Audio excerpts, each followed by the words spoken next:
নমস্কার। গল্প যখন ভাবাই চ্যানেলে সকল শ্রোতা বন্ধুকে আবারও স্বাগত।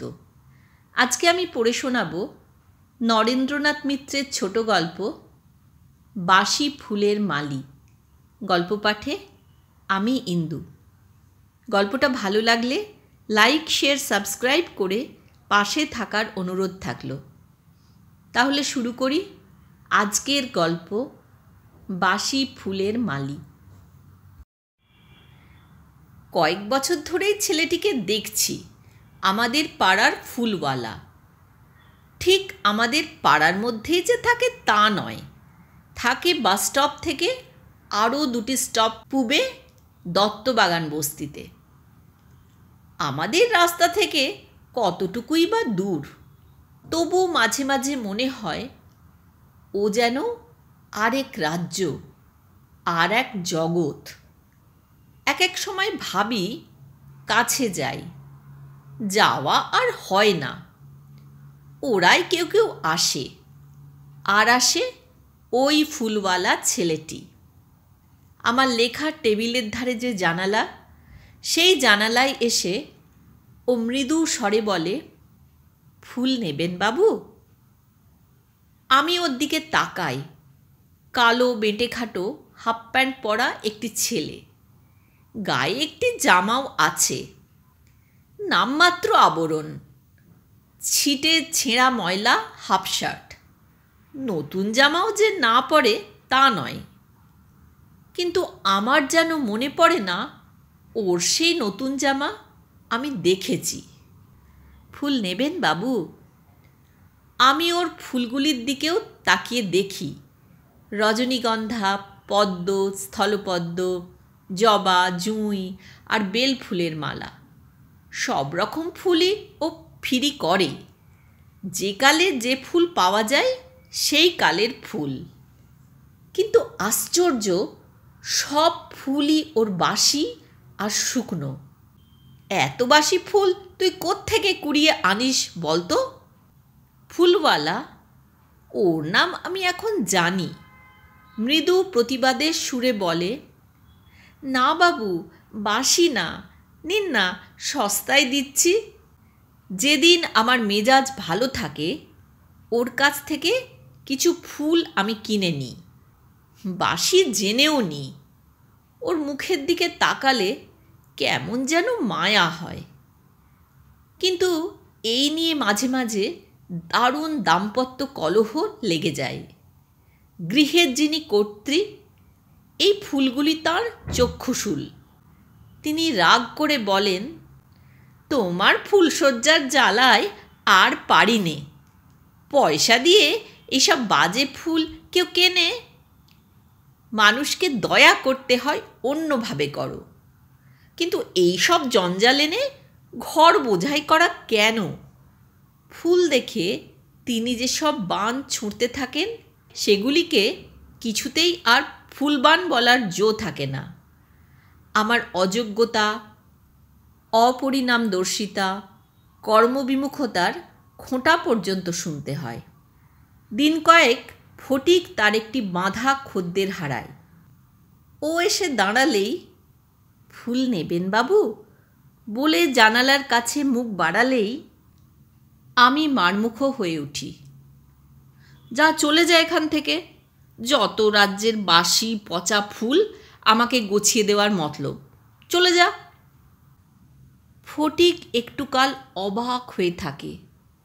একজন সদা সহানুভূতিশীল গ্রাহক হঠাৎ এমন কুপিত হয়ে ওঠে কেন ভেবে পায় না। ফুলগুলি নিয়ে ও ভয়ে ভয়ে পালিয়ে যায়। আচ্ছা বাবু, আমি ভালো ফুল নিয়ে আসব, তখন রাখবেন। বিকেলে ভালো ফুল দিয়ে যাব আপনাকে। 2-3 দিন হয়তো ওকে আর দেখতে পাইনি, কিন্তু চতুর্থ কি পঞ্চম দিনে ও ফের এসে দেখা দেয়। একটু হেসে বলে, ফুল নেবেন বাবু? আমি হেসে বলি, হতভাগা ছেলে, তোর লজ্জার লও নেই।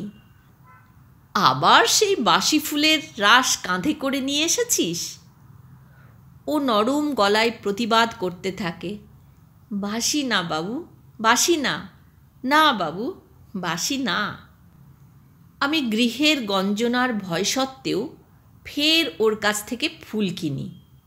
ফুলগুলি বাসি তাতে সন্দেহ নেই, কিন্তু আমার কাছে ফুল বিক্রি করে ওর মুখে যে হাসিটুকু ফোটে তা টাটকা। ফটিক হাসি মুখে বলে, একটা কথা বলবো বাবু? আমি বলি, বল না। হয়তো একটা দুটো টাকা চাইবে, আমি সেই প্রার্থনার জন্য অপেক্ষা করে থাকি। কিন্তু ও অন্য কথা বলে, আপনার কাছে যেদিন বউনি হয় বাবু, সেদিন আমার দিন ভালো যায়। আপনার মতো পয় আর কারুরই নেই বাবু।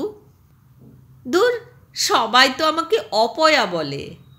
ফটিক হাসে, না বাবু, আপনি ভারী পয়মন্ত। হাতে সময় থাকলে আর মেজাজ ভালো থাকলে আমি ওর অল্প স্বল্প সুখ দুঃখের খবর নিই। ওর বাবা নাকি আগে মাছের ব্যবসা করত, দারুণ লোকসান দিয়ে আর অমুখ হয়নি। কিন্তু ওর বাবার ভাগ্য ভালো না, যাতে হাত দিয়েছে তাতেই ঠকেছে। মাছ ছেড়ে তরকারি ধরল, তাতেও লোকসান। শেষ পর্যন্ত রোগে ভুগে ভুগে মারাই গেল। অনেক দিন ভুগেছিল। ফটিক তখন অনেক ছোট। বাবাকে মা প্রায় গালাগাল করত, মরতে পারো না, আমাকে মেরে তবে মরবে। কিন্তু তা হলো না। বাবাই আগে মারা গেল। মার তখন কি কান্না। তোর মা এখন আছে? আছে। কি করে? 5 জনের বাড়িতে ঠিকে কাজ করে। আর কেউ নেই? না বাবু। আমি মাঝে মাঝে ওকে সুপরামর্শ দিতে চেষ্টা করি। বলি, অন্য কাজকর্ম নিলেই পারিস, কত কলকারখানা আছে, তাতে ঢুকে পড়িস না কেন? পড় না। এই ফুল বিক্রি করে তোর কী বা হবে? এতে কি অবস্থা ফিরবে? ও বলে, হ্যাঁ বাবু, তাই করতে হবে। কিন্তু পেশা বদলাবার জন্যে ওর তেমন গরজ দেখিনি।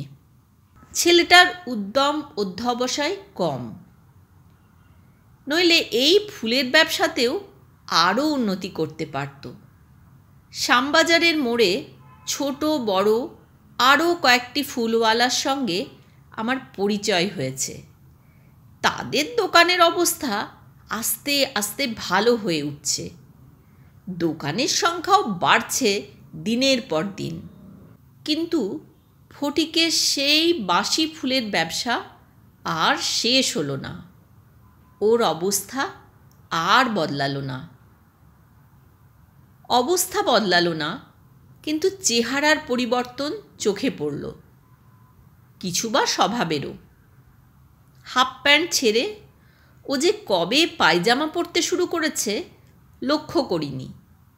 তবে ঠোঁটের নিচে গোঁফের রেখা যে বেশ পুরু হয়ে উঠেছে তা চোখে পড়ছিল। হঠাৎ ফের একদিন লক্ষ্য করলাম সেই গোঁফ আরও ছুঁচলো হয়ে উঠেছে। চুলের ছাঁট আর টেরির বাহারে আরও একটু শৌখিনতা। রাস্তার মোড়ের পানের দোকানটার সামনে ওকে মাঝে মাঝে বিড়ি টানতে দেখি, কোনো দিন সিগারেট। অবশ্য আমার সামনে কখনো খায় না, চোখে পড়লে সরে যায়। বিড়ি কি সিগারেট হাতের আড়াল করে সমবয়সী সখার মতো হেসে কুশল প্রশ্ন করে, কেমন আছেন বাবু? অফিসের বেলা হলো বুঝি? গৃহিণী বলেন, তোমার ফটিকের গুণ বেড়েছে। ফুল বেচতে গিয়ে অল্প বয়সী মেয়েদের সঙ্গে দাঁড়িয়ে দাঁড়িয়ে গল্প করে। সুন্দর মুখ দেখলে আর নড়তে চায় না। হেসে বলি, বয়স ধর্ম যাবে কোথায়? আর ব্যবসাটাও তো ইট কাঠ লোহার নয়। তুমি ওকে বড় আশকারা দাও, আর জানালায় দাঁড়িয়ে দাঁড়িয়ে তোমার সঙ্গে ও কত কি গল্প করে বলো তো? ও কি তোমার সমবয়সী না সমশ্রেণীর? মনে মনে ভাবি, তা নিশ্চয়ই নয়। তবু কোথায় যেন ওর আমার মধ্যে একটু সাদৃশ্য আছে। আমারও কারবার ফুল নিয়ে। সেই কথার ফুল সংসারের কোনো দরকারে লাগে না। আমার ফুলও অনেকের কাছে বাসি বলে মনে হয়, এমনকি নিজের কাছেও। তবু মনে নিত্য নতুন ফুল ফোটাবার সাধের শেষ নেই। স্ত্রীকে বলি, ওর ফুলের কোয়ালিটি আগের চেয়ে ভালো হয়েছে, দেখেছ? ভালো না ছাই, ভালো ফুল দু চারটে আনে, সেগুলি ও অন্যের কাছে বিক্রি করে, আর মিষ্টি মিষ্টি কথা বলে তোমাকে ঠকিয়ে যায়। হেসে বলি, শুধু কি ওই ঠকায়? এরপর ফটিককে আমি একদিন চার্জ করলাম, এই আমাকে খারাপ ফুলগুলি দিয়ে টাটকা ফুলগুলি কোথায় নিয়ে যাচ্ছিস রে? আমি এগুলি নেব না, ওইগুলি নেব। ফটিক বলল, বিশ্বাস করুন বাবু, আপনাকে যে ফুলগুলি দিচ্ছি সেইগুলি ভালো। আপনাকে কি খারাপ জিনিস দিতে পারি? বললাম, একেবারে যে না পারিস তা নয়। ওগুলি কার জন্যে নিয়ে যাচ্ছিস? আমি অপেক্ষাকৃত টাটকা আর বড় গোলাপগুলির দিকে আঙুল বাড়াই। ফটিক মুখ নিচু করে হাসে, তারপর বলে, ও ফুল কি আপনার ফুলের চেয়ে ভালো বাবু? তা নয়। একটু অসঙ্গত প্রশ্ন করি, ও ফুল কার জন্যে নিয়ে যাচ্ছিস? ফটিক বলল, রাস্তার শেষে ওই যে লাল দোতলা বাড়িটা, ওই বাড়িতে ফুল দিই। ওনারাও আপনার মতো ফুল ভালোবাসেন, রোজ ফুল নেন, সন্ধেবেলায় মালা পরেন, সে মালাও আমি দিয়ে আসি। আর এক রকমের হাসি দেখি ফটিকের মুখে, তৃপ্তির হাসি, গর্বের হাসি। ওর এই নতুন খদ্দেরটি কে তা আর মুখ ফুটে জিজ্ঞাসা করিনি, এমনিতেই তো খোঁটা শুনতে হয়। ওকে আমি আশকারা দিই। অনুমান করি ফটিকের কাছ থেকে আরও যিনি ফুল নেন তিনি অসাধারণ গুণবতী, রূপবতী তার চেয়েও বেশি। তাঁর মুখ ফোটা পদ্মের মতো, গায়ের রং চাঁপার বর্ণ।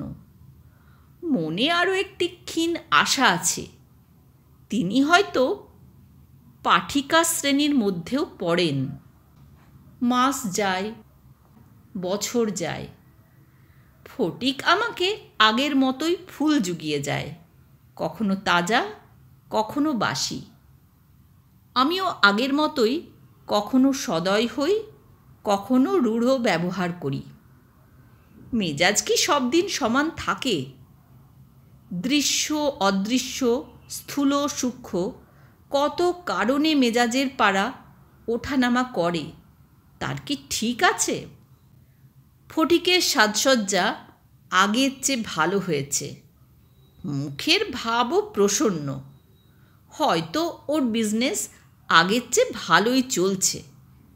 শুধু কি তাই, নাকি ওর এই উৎসাহের মূলে আরও কিছু আছে, আরও কেউ আছে?